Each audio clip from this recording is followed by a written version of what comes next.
അപ്പോൾ വിവാഹത്തിന് മുൻപാണെങ്കിലും ശേഷമാണെങ്കിലും ഒരുപാട് സംശയങ്ങൾ പേറിയാണ് വിവാഹ ജീവിതത്തിലേക്ക് പ്രവേശിക്കുന്നത് തന്നെ. നമ്മുടെ ഏറ്റവും വലിയ സെക്ഷൽ ഓർഗൻ നമ്മുടെ തലച്ചോറ് തന്നെയാണ്. ഇപ്പോൾ പോൺ ഫിലിംസ് കണ്ടെന്നാൽ നേരത്തെ എന്തെങ്കിലും വികാരങ്ങളോ താല്പര്യമോ ഒക്കെ ഉണ്ടാകുമായിരുന്നു. ഇപ്പോൾ അതുപോലും ഉണ്ടാവുന്നില്ല. ഭാര്യ വേറെ ആരുടെയെങ്കിലും കൂടെ പൊയ്ക്കളയുമോ എന്നുള്ള ആശങ്കകൾ പോലും പലരും പങ്കുവയ്ക്കുകയുണ്ടായി. ശരിക്കും 6 സെൻറ്റിമീറ്റർ നീളമുണ്ടെങ്കിൽ തന്നെ ഫലപ്രദമായിട്ട് ബീജനിക്ഷേപം നടത്താനും കുട്ടികൾ ഉണ്ടാകാനും പറ്റുമെന്നുള്ളതാണ് അതിൻ്റെ ശാസ്ത്രീയമായ കാര്യം.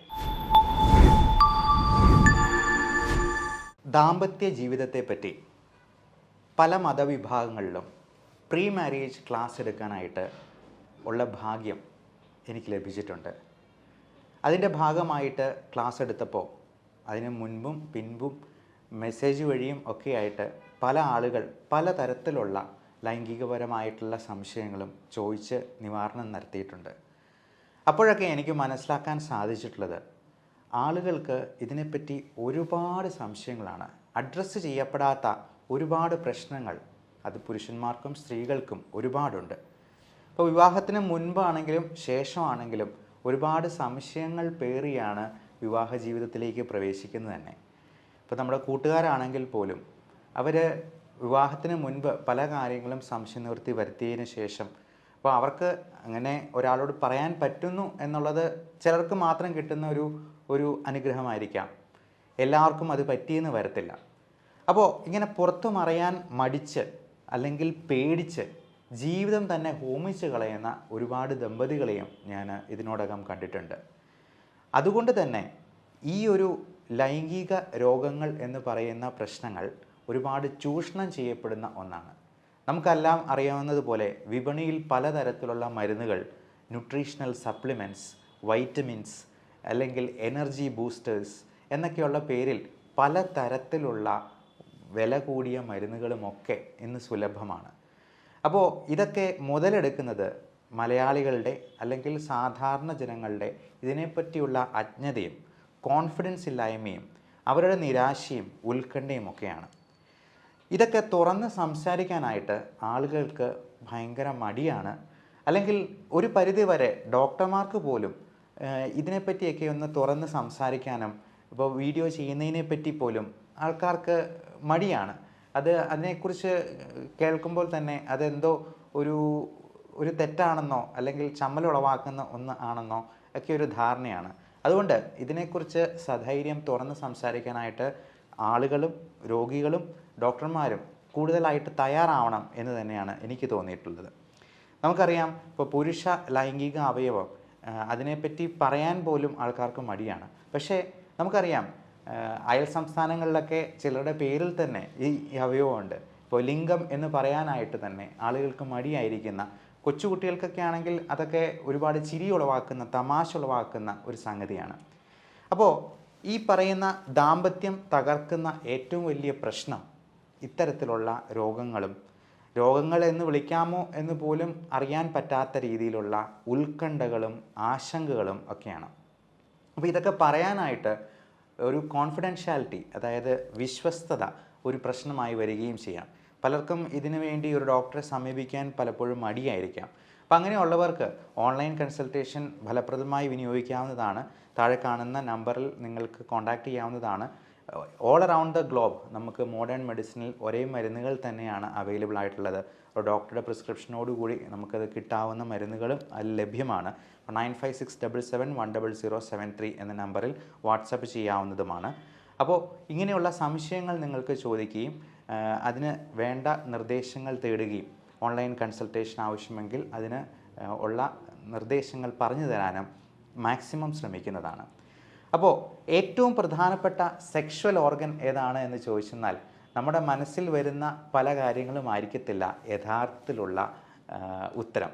നമ്മുടെ ഏറ്റവും വലിയ സെക്ഷൽ ഓർഗൻ നമ്മുടെ തലച്ചോറ് തന്നെയാണ്.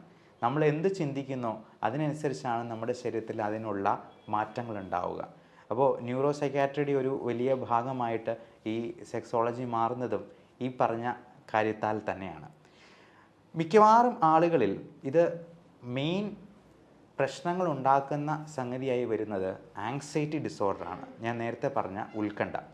ഈ ഉത്കണ്ഠയോടൊപ്പം തന്നെ പലതരത്തിലുള്ള കുഞ്ഞു കുഞ്ഞു പ്രശ്നങ്ങൾ വരുമ്പോഴത്തേക്കും ഇവർ അവരുടെ കോൺഫിഡൻസ് നഷ്ടപ്പെട്ട് അവർക്ക് ആത്മവിശ്വാസമില്ലാതെ പലതരത്തിലുള്ള വേദനകൾ, അല്ലെങ്കിൽ ഇപ്പോൾ സർക്കംസിഷൻ ചെയ്യുന്ന ആൾക്കാർക്ക് ഈ തൊലി ഉള്ളിലോട്ട് നീങ്ങുന്നില്ല എന്നുള്ളത് കൊണ്ട് തന്നെ അപ്പോൾ ആ തൊലി മുറിച്ച് കളയാനുള്ള ചെറിയ മൈനർ സർജറി മതിയാവും അതിന്. ഈ സർക്കംസിഷൻ എന്ന് പറയുന്നത് വളരെ മൈനറായിട്ടുള്ളൊരു സർജറിയാണ്, ഒറ്റ ദിവസത്തിൽ തന്നെ ഡിസ്ചാർജ് ആയി പോകാവുന്ന. അപ്പോൾ ഈ സർജറി ചെയ്യുമ്പോൾ തൊലി മുറിച്ച് കളയുമ്പോഴത്തേക്കും അവരുടെ കോൺഫിഡൻസ് നഷ്ടപ്പെടുമോ, അവരുടെ വികാരങ്ങൾ കുറഞ്ഞു പോകുമോ എന്നുള്ള പേടി, അതുപോലെ ഇതിൻ്റെ നീളത്തെപ്പറ്റിയും വണ്ണത്തെപ്പറ്റിയും ഒക്കെയുള്ള ആശങ്കകൾ, പുരുഷ അവയവത്തെപ്പറ്റി ഉള്ള പലതരത്തിലുള്ള സംശയങ്ങൾ ആൾക്കാർ ചോദിക്കാറുണ്ട്. വണ്ണം നീളം കുറവാണ്, അല്ലെങ്കിൽ അത് ചെരിഞ്ഞാണിരിക്കുന്നത് എന്നൊക്കെ. അപ്പോൾ പലപ്പോഴും ഈ പല പോൺ ഫിലിംസും ഒക്കെ കണ്ട് ആഫ്രിക്കൻ വംശജരുടെ അവയവത്തോടു കൂടി താരതമ്യം ചെയ്തായിരിക്കും പലരും അതിൻ്റെ നീളവും വണ്ണവും ഒക്കെ കമ്പയർ ചെയ്ത് ഉത്കണ്ഠയോടുകൂടി നിരാശയോടുകൂടി കഴിയുന്നത്. അതിൻ്റെ ഒന്നും ആവശ്യമില്ല. ശരിക്കും 6 സെൻറ്റിമീറ്റർ നീളമുണ്ടെങ്കിൽ തന്നെ ഫലപ്രദമായിട്ട് ബീജനിക്ഷേപം നടത്താനും കുട്ടികൾ ഉണ്ടാകാനും പറ്റുമെന്നുള്ളതാണ് അതിൻ്റെ ശാസ്ത്രീയമായ കാര്യം. അതുപോലെ ശീഘ്രസ്ഖലനത്തെപ്പറ്റി, ഉന്മേഷമില്ലാത്തതിനെ പറ്റി, ക്ഷീണത്തെപ്പറ്റി ഒക്കെ ഒരുപാട് ആളുകൾ സംശയം ചോദിക്കാറുണ്ട്. ശീഘ്രസ്ഖലനം എന്നത് വളരെ ഈസി ആയിട്ട് നമുക്ക് നമ്മുടെ മനസ്സിലെ ഓരോ ചിന്തകളുടെ മാറ്റം കൊണ്ട് പോലും അത് കറക്റ്റ് ചെയ്യാവുന്ന, വളരെ ലഘുവായി പരിഹരിക്കാവുന്ന ഒരു പ്രശ്നമായിരിക്കും. അവർ നാളുകളോളം ആരോടും പറയാതെ ഉള്ളിൽ തന്നെ വെച്ച് അതിനെപ്പറ്റി പേടിച്ച് ദാമ്പത്യം തന്നെ തകർന്നു പോകുന്ന ഒരു അവസ്ഥയുണ്ടാക്കുന്നത്. പിന്നെ പലരും പറയുന്ന ഒരു കാര്യമാണ് ക്ഷീണം, അല്ലെങ്കിൽ ഇതിനോട് ഒരു താല്പര്യവും തോന്നുന്നില്ല ഒരു തരത്തിലും. ഇപ്പോൾ പോൺ ഫിലിംസ് കണ്ടെന്നാൽ നേരത്തെ എന്തെങ്കിലും വികാരങ്ങളോ താല്പര്യമോ ഒക്കെ ഉണ്ടാകുമായിരുന്നു, ഇപ്പോൾ അതുപോലും ഉണ്ടാവുന്നില്ല. രാവിലെ എണീക്കുമ്പോൾ പോലും ഒന്നും ഒരു ഉത്സാഹമില്ലാത്ത പോലെയാണ് തോന്നുന്നത്. അപ്പോൾ അതുകൊണ്ട് തന്നെ സ്വന്തം ഭാര്യയെ തൃപ്തിപ്പെടുത്താൻ പറ്റുന്നുണ്ടോ എന്നുള്ള പേടി, അത് തുറന്ന് ചോദിക്കാനുള്ള മടി, അതുകൊണ്ട് തന്നെ കോൺഫിഡൻസ് ഇല്ലാതിരിക്കുന്നു. ഭാര്യ വേറെ ആരുടെയെങ്കിലും കൂടെ പോയിക്കളയുമോ എന്നുള്ള ആശങ്കകൾ പോലും പലരും പങ്കുവയ്ക്കുകയുണ്ടായി. അപ്പോൾ ഇങ്ങനെയുള്ള കാര്യങ്ങളെല്ലാം കൊണ്ട് ഡൈവോഴ്സായി പോകുമോ, ജീവിതം തകർന്നു പോകുമോ എന്നെല്ലാം പലരും പേടിക്കാറുണ്ട്. അങ്ങനെയുള്ള സംശയങ്ങൾ ചോദിക്കാറുണ്ട്.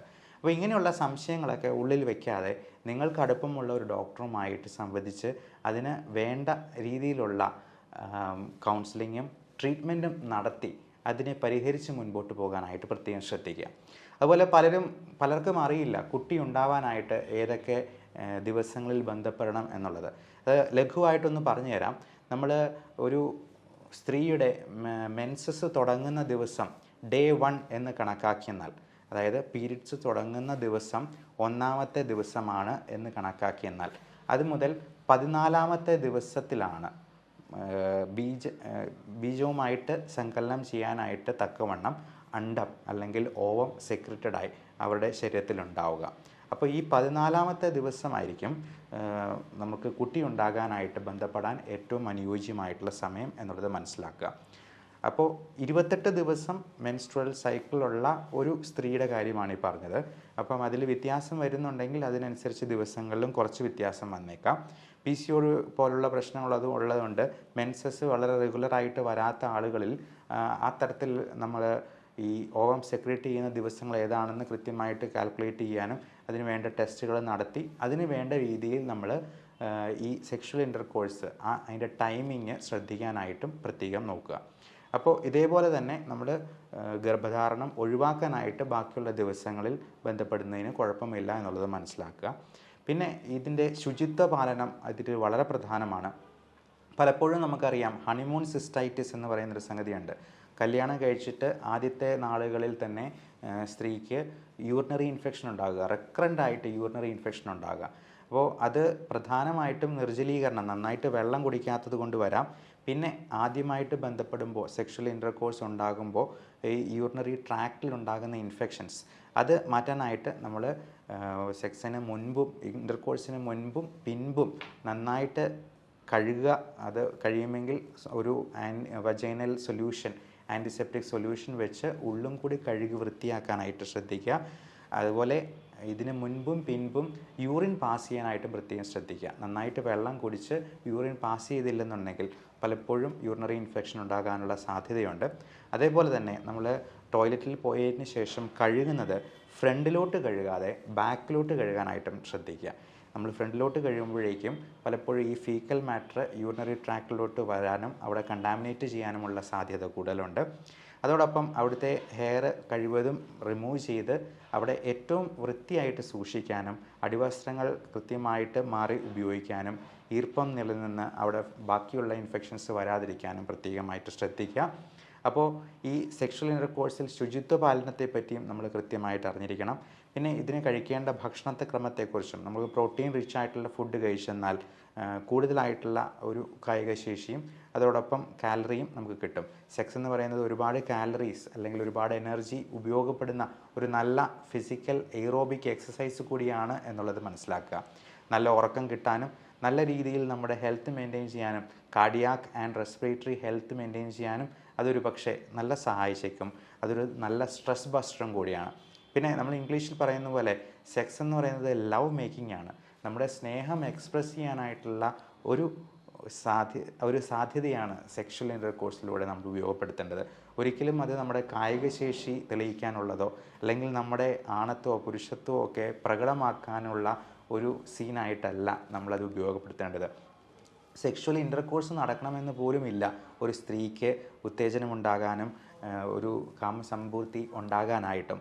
അപ്പോൾ അതിന് മനസ്സുള്ള ഒരു പുരുഷൻ്റെ ഒരു വിരൽ നന്നായി അനങ്ങിയെന്നാൽ പോലും അതിന് സാധ്യമാകും എന്നുള്ള കാര്യം പ്രത്യേകം ഓർക്കുക. ഒരിക്കലും ഈ സെക്ഷൽ ഇൻ്റർകോഴ്സിൽ ഉള്ള കായികശേഷി കുറഞ്ഞു പോയി എന്നുള്ള ഉത്കണ്ഠ മനസ്സിൽ വയ്ക്കാതെ നമുക്ക് സ്ത്രീക്ക് മാക്സിമം കരുതലും സ്നേഹവും കൊടുക്കുക. അവർക്ക് ചുംബനങ്ങളിലൂടെ പോലും ഒരു സ്ത്രീയെ ഓർഗാസത്തിൽ എത്തിക്കാം എന്നുള്ളതാണ്.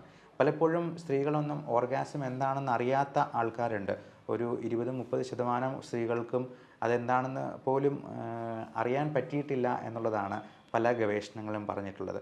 അപ്പോൾ അതിന് കാരണം പലപ്പോഴും പുരുഷന്മാരൊക്കെ പണ്ടൊക്കെ വേട്ടയാടി അല്ലെങ്കിൽ യുദ്ധം ചെയ്യാൻ വേണ്ടി പോകുമ്പോഴേക്കും അവർക്ക് എത്രയും പെട്ടെന്ന് സന്താനോൽപാദനം മാത്രമായിട്ട് ഈ സെക്ഷൽ ഇൻ്റർകോഴ്സ് മാറിയിരുന്ന ഒരവസ്ഥയുണ്ടായിരുന്നു. പക്ഷേ ഇന്ന് അങ്ങനെയല്ല. നമ്മൾ വേട്ടയാടിയുമൊന്നുമല്ല നമ്മൾ ഭക്ഷണം കഴിക്കുന്നത്, നമ്മൾ കൃഷി ചെയ്യുന്നുണ്ട്. അപ്പോൾ ഇപ്പോൾ ഈ സെക്ഷൽ ഇൻ്റർകോഴ്സ് എന്ന് പറയുന്നത് it has change to love making. അത് സ്നേഹം എക്സ്പ്രസ് ചെയ്യാനുള്ള ഒരു പ്രക്രിയയായി തന്നെ അതിനെ കാണുക. അപ്പോൾ ഇതിനെപ്പറ്റിയുള്ള സംശയങ്ങൾ ചോദിക്കാനും ഓൺലൈൻ കൺസൾട്ടേഷനും നിങ്ങൾക്ക് ഈ നമ്പർ ഉപയോഗപ്പെടുത്താവുന്നതാണ്. എല്ലാവർക്കും നല്ല മാനസിക ശാരീരിക ആരോഗ്യം ആശംസിക്കുന്നു. നന്ദി, നമസ്കാരം.